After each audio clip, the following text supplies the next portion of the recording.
जब मैं अपने रूम से बाहर आई तो मुझे कुछ अजीब लगा, जैसे पठान अंकल के रूम से कुछ अजीब अजीब आवाजें आ रही हैं। मैंने उन आवाजों को सुनकर पठान अंकल के रूम के दरवाजे के पास जाकर खड़ी हो गई और दरवाजे में कान लगाकर सुनने लगी तो मुझे मम्मी के सिसकियों की आवाजें सुनाई दी। मुझे लगा कुछ तो गड़बड़ है, तो मैंने सोचा क्यों ना देखा जाए कि अंदर क्या हो रहा है। लेकिन मैं देखती कैसे, क्योंकि दरवाजा तो अंदर से बंद था और कमरे में कोई खिड़की भी नहीं थी। तभी मुझे एक आइडिया आया। मैंने अपनी एक आंख बंद की और ताले में लगाई जाने वाली चाबी के होल से अपनी एक आंख से देखने लगी। मैंने देखा कि मम्मी पठान अंकल के साथ चुनाव लड़ रही हैं और उनके चुनाव चिन्ह पर बैठकर उनका साथ दे रही है। मैंने ऐसा कभी नहीं सोचा था कि मम्मी अंकल के साथ ऐसा कुछ कर सकती है। अब मेरा मन तो हटने का नाम नहीं ले रहा था, जैसे मेरे अंदर भी कुछ कुछ हो रहा था। मेरा मन बेचैन होने लगा, जैसे बिना पानी की मछली तड़पती है। मैं भी वैसे ही तड़पने लगी। अब मेरा भी चुनाव लड़ने का मन करने लगा और मैंने सोचा एक बार मैं भी चुनाव लड़ूंगी और जीतूंगी भी। लेकिन ये सब कैसे संभव था? इसके लिए एक बहुत बड़ी योजना की जरूरत थी। अब आगे आप लोग कहानी का आनंद लीजिए और सुनते रहिए परमानंद टेलिंग।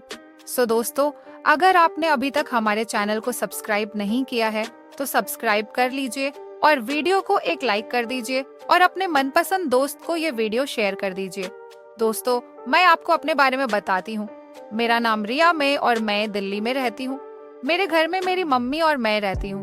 2 साल पहले तक तो हमारे पापा भी हमारे साथ ही रहते थे, लेकिन एक कार एक्सीडेंट में वो हमसे बहुत दूर हो गए। पापा की मौत की खबर सुनकर पापा के दोस्त पठान अंकल हमारे घर पापा को देखने आए। कुछ दिनों तक तो वो हमारे साथ रहे, लेकिन कुछ जरूरी काम की वजह से उन्हें फिर जाना पड़ा। लेकिन उन्होंने हमसे वादा किया कि वो हमेशा हमारे साथ रहेंगे। पापा के बाद एक पठान अंकल ही थे, तो हमसे बहुत प्यार करते थे। मैं जब बहुत छोटी थी तब से पठान अंकल हमारे घर आते थे और वो पापा के बहुत अच्छे दोस्तों थे और वो इतने करीबी थे कि लगता ही नहीं था कि वो पापा के दोस्त थे। ऐसा लगता था कि वो हमारे परिवार के ही एक सदस्य है जो थोड़ा हमसे दूर रहते थे। जब मैं छोटी थी तब अंकल पापा के साथ घर आते और मेरे लिए ढेर सारी चॉकलेट लेकर आते थे। मैं खुशी के मारे उनके गले लग जाती थी और उनके साथ खेलने भी लगती थी। लेकिन अब मैं 18 साल की हो चुकी थी। धीरे धीरे मेरे अंदर का बचपना खत्म होने लगा था और मैं बड़ी हो गई थी। लेकिन अब भी मैं जब भी अंकल से मिलती तो उनके गले ही लगती थी। लेकिन जब से पापा गुजरे हैं, मेरी मम्मी बहुत उदास रहती हैं। पता नहीं वो कभी खुश रहेंगी भी या नहीं। लेकिन जब भी अंकल हमारे यहाँ आए हैं तो हो ना हो, मम्मी के चेहरे पर थोड़ी सी खुशी की झलक तो नजर आती थी। मैंने भी अपने आप में एक वाला किया कि मैं मम्मी को कभी भी उदास होने नहीं दूंगी। मेरी मम्मी अभी 45 साल की थी, लेकिन वो बिल्कुल एक 26 साल की लड़की की तरह लगती थी। जब भी मैं और मम्मी मार्केट जाते थे तब लोग हमें ऐसे देखते थे जैसे हम माँ बेटी नहीं बल्कि दोनों बहन हो। मेरी मम्मी बहुत ही स्मार्ट थी। इस बार मैंने पठान अंकल से बात करने की सोची। मैं अपने रूम में सोफे पर बैठी थी।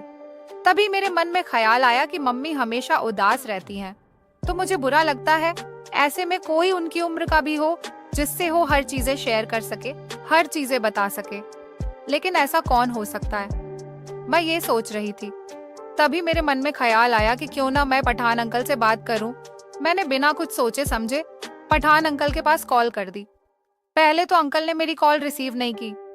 मैंने भी सोचा कि अंकल अपने काम में बिजी होंगे। मैं ये सब सोच ही रही थी, तभी मेरे फोन की बेल बजी। मैंने देखा कि स्क्रीन पर पठान अंकल की कॉल आ रही है। मैं उनकी कॉल देखते ही बहुत खुश हो गई और जल्दी से कॉल रिसीव कर ली। मैंने कॉल रिसीव की, तभी उधर से अंकल बोल पड़े, सॉरी बेटा, मैं थोड़ा मीटिंग में बिजी था तभी तुम्हारी कॉल रिसीव नहीं कर पाया। मैंने कहा कोई बात नहीं अंकल, आपने कॉल तो कर ही दी है। तभी अंकल कहने लगे, अरे कैसे बात कर रही हो? अगर मैं तुम्हें बात नहीं करूंगा तो मेरा है ही कौन इस दुनिया में? वैसे दोस्तों, मैं बता दूं कि पठान अंकल ने अभी भी अपनी शादी नहीं की है और वो सिंगल ही रहते हैं। हम लोगों ने कई बार उनसे बोला भी, लेकिन उन्होंने कभी भी शादी को लेकर सीरियस ही रहे। फिर मैं अंकल से कहने लगी, अंकल अगर आप बुरा ना माने तो मैं आपसे कुछ बात करना चाहती हूँ। अंकल कहने लगे, बोलो ना बेटा, क्या बात है? मैं कहने लगी, अंकल जब से पापा हमें छोड़कर गए हैं मम्मी बहुत उदास रहने लगी है ना। वो किसी से सही से बात करती है और न ही हो सही से खाना खाती है। क्या आप कुछ दिनों के लिए हमारे साथ रहने के लिए आ सकते हैं? अंकल ने थोड़ी देर कुछ रहे थे और फिर बोले, बेटा क्यों नहीं, जैसे मैं अपने घर से ऑफिस आता हूँ वैसे ही मैं तुम्हारे घर से आ जाया करूँगा, उसमें पूछने वाली कौन सी बात है। इतना कहने के बाद मैंने अंकल से बाय बोलकर फोन रख दिया और अंकल के बारे में सोचने लगी। शाम का खाना खाने के लिए हम लोग टेबल के पास बैठे थे, तब तक किसी ने दरवाजा खटखटाया। मैं दौड़ती हुई दरवाजे के पास पहुंची और दरवाजा खोला तो देखा पठान अंकल दरवाजे के बाहर खड़े थे और मम्मी अभी भी अपना मुंह लटकाए मेज के पास बैठी थी।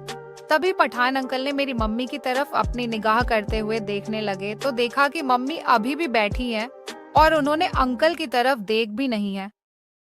तभी अंकल ने अपने मुंह पर एक उंगली रखी और मेरी तरफ चुप रहने का इशारा किया। मैं भी इशारा समझ गई और चुप हो गई।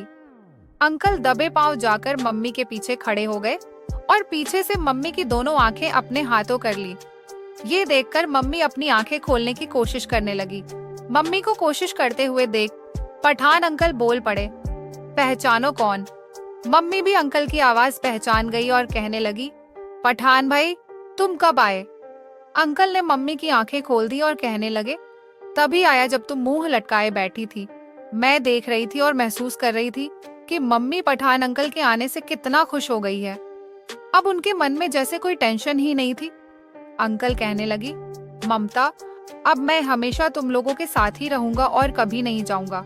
आखिर मैं अपने दोस्त की जान को अकेला रोता हुआ कैसे छोड़ सकता हूँ, और अब ये दोस्त अपनी दोस्ती का नमक तो अदा करेगा ही ना।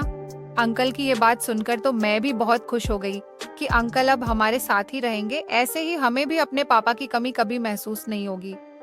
अंकल भी हमारे साथ ही मजे पर बैठकर खाना खाने लगे और हम सब ने ढेर सारी बातें की और आज हम सब लोग एक साथ एक ही रूम में लेटे थे और देर रात तक आते कि फिर अंकल को सुबह ऑफिस भी जाना था और उन्हें नींद भी आ रही थी तो वो सो गए। मैं भी अंकल के सीने पर अपने सिर रखकर लेटी थी और ऐसे ही सो गई। सुबह कब हो गई पता ही नहीं चल। मम्मी ने आज सुबह उठकर ही खाना बना लिया और अंकल भी उठकर तैयार हो गए और हम सब ने साथ में नाश्ता किया और अंकल ऑफिस चले गए। अब तो रोज ऐसा ही चलने लगा। मैं अंकल को अपना पिता मानने लगी थी। वो शहद पिता से भी बढ़कर थे जो हमारे साथ रह रहे थे। एक बार रात मैं अपने कमरे में लेटी थी और एक बहुत बुरा सपना देखा जिसमें मेरे पापा भी थी। मुझे पसीने आ गए। अचानक से मेरी आंख खुली तो देखा कि मैं अपने रूम लेटी हूँ और मेरे सर से पसीना टपक रहा है। मुझे बहुत तेज से प्यास लगी। मैंने बिस्तर से उठी और जग उठाकर पानी पीने जा रही थी। तभी देखा कि जग तो पूरी तरह से खाली है। फिर मैंने सोचा कि किचन से पानी पी लेती हूँ। मैंने अपने कमरे का दरवाजा खोला और जग लेकर किचन की तरफ जाने लगी। रास्ते में ही मम्मी का कमरा भी पड़ता है और आगे वाला कमरा अंकल का था। जब मैं अंकल के कमरे के पास पहुंची तो मुझे कुछ अजीब अजीब सिसकियों की आवाजें आ रही थी। मैंने सोचा कुछ होगा, अंकल टीवी देख रहे होंगे। मैंने बिना कुछ ध्यान दिए फिर आगे पढ़ने लगी और सिसकियों की आवाजें तेज हो गईं। मैंने सोचा कि आखिर ऐसा क्या हो सकता है। फिर मैं अंकल के कमरे के पास पहुंची तो मम्मी की शासकीय सुनाई दे रही थी। मैंने सोचा कि इतनी रात में मम्मी अंकल एक कमरे में क्या कर रही होंगी। मैंने अपने एक कान को दरवाजे से थोड़ा सटा दिया और अंदर की आवाज सुनने की कोशिश करने लगी। तभी मुझे कुछ साफ साफ आवाजें सुनाई देने लगी। मम्मी कह रही थी, पठान भी थोड़ा और तेज। इतना सुनकर जैसे मेरे अंदर करंट दौड़ गया हो। मैं सन खड़ी रह गई। फिर मैंने सोचा कि अंदर आखिर क्या हो सकता है, लेकिन मैं अंदर देखूं कैसे, न तो कमरे में खिड़की है, ऊपर से दरवाजा भी अंदर से बंद है। तभी मेरे मन में एक आइडिया आया। मैंने ताले के सुराख से, जिसमें चाबी लगाई जाती है, उसमें से अपनी एक आंख बंद करके झांकने लगी। अब सब कुछ मेरे साम साफ साफ था। मैंने देखा कि मम्मी अंकल की चुनाव चिन्ह पर बैठी है और अंकल के प्यार में जोर जोर से गोते खा रही हैं और उनको जैसे फूल मजा आ रहा हो। ये सब देखकर मैं चौंक गई कि ऐसा भी कुछ हो सकता है।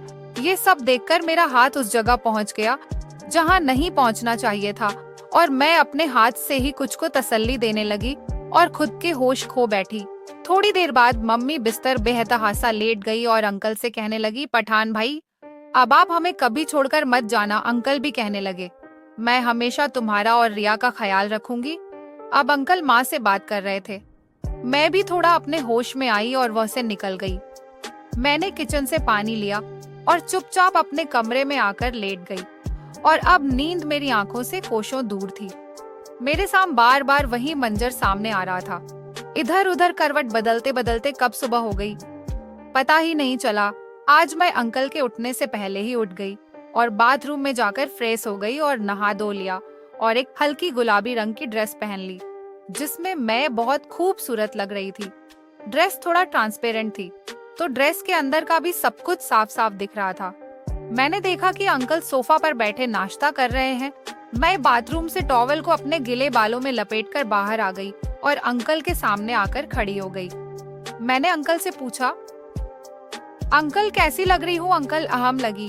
अरे वाह रिया, बेटा आज तो तुम बहुत खूबसूरत लग रही हो। मैं भी बहुत खुश हो गई और अंकल के पास जाकर बैठ गई।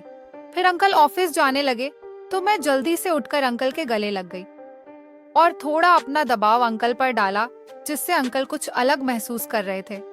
लेकिन इसके आगे बहुत मजा आने वाला है तो कहानी में साथ बने रहिएगा। भाग 2 में हम बताएंगे कि अंकल कैसे मेरे पिता बन गए और अंकल के साथ में मैंने भी चुनाव लड़ा और वो भी उनके चुनाव चिन्ह से। मम्मी भी हमारे साथ थी। तो मिलते हैं अगले भाग में, तब तक के लिए धन्यवाद।